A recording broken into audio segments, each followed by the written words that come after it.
So, kung gusto mo ng 1 million income a month, okay, stay away from the business owners na kumikita ng sa 500,000 a month. Okay? You have to find your new circle. Law of proximity. Ilapit mo ang sarili mo dun sa mga business owners na kumikita ng 1 million a month.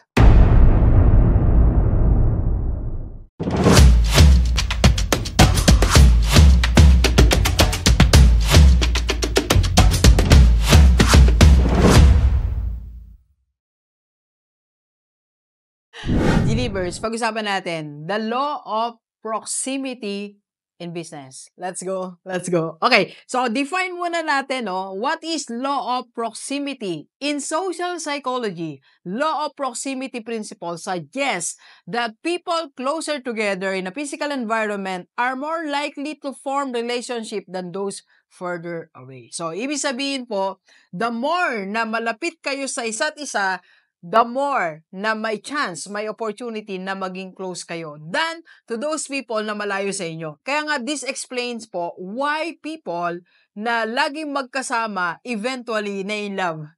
Law of proximity, di ba? Yung katabi mo sa upuan, yung katabi mo ng table, yung lagi mo nakakasakay everyday, yung lagi mo nakakausap. Kaya more often than not, nagiging close kayo. Nagiging jowa mo. Alright? Law of proximity. Okay? So, sa business din po, pwede nating i-apply yan. Okay? So, let's dig deeper. Okay. So, pero bago yan, magkape muna tayo. Kape po. Okay. So, for example, ikaw ay business owner. Okay? So, this is my question. Ilang negosyante ang kausap mo or nasa circle mo everyday, weekly, or monthly? Okay? Then try to see, analyze, alright? You have to analyze magkano ang income nila monthly. Maybe yung iba kumikita ng 100,000 a month, 200,000 a month, 500,000 a month, 1 million, 2 million, 5 million. Okay? So now ngayon, tanong mo yung sarili mo. Okay, ganito. For example, lahat ng mga kausap mong business owners, ang average income nila is 500,000. But you want bigger income. Gusto mo 1 million income a month. So, kung gusto mo ng 1 million income a month, okay, stay away from the business owners na kumikita ng sa 500,000 a month. Okay? You have to find your new circle. Law of proximity. Ilapit mo ang sarili mo dun sa mga business owners na kumikita ng 1 million a month. Okay? So, anong gagawin ko, Doc? First, you have to join the club. Yung club na mga kumikita ng 1 million. And of course, you have to learn their hobby. Ano ba ginagawa ng mga taong kumikita ng 1 million? At saan ba nagpupunta ang mga taong kumikita ng 1 million a month? Okay? At ano ba yung binibili ng mga taong kumikita ng 1 million a month?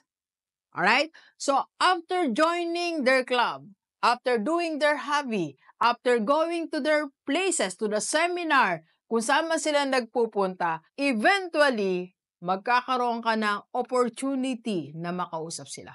Okay? And that is the start of law of proximity.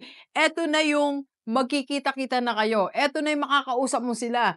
Ito na yung makaka-fellowship mo sila. Ito na yung makakapagkape ka sa kanila. Ito na yung makakapag-dinner meeting ka. And that is the start na mag-iiba na ang iyong income. From 500,000, tatalon ka ng 1 million. Alright? Okay? Kaya sa atin pong lahat na gustong mag-increase ang income, apply the law of proximity. Let's go, let's go. Kape po tayo. Thank you for watching. We are inviting you to attend our free webinar sa IMG Rockstar Community para makapag-invest ka na sa mutual fund at magkaroon ka na ng Kaiser. PM na sa personal FB ni Doc. Let's go, let's go!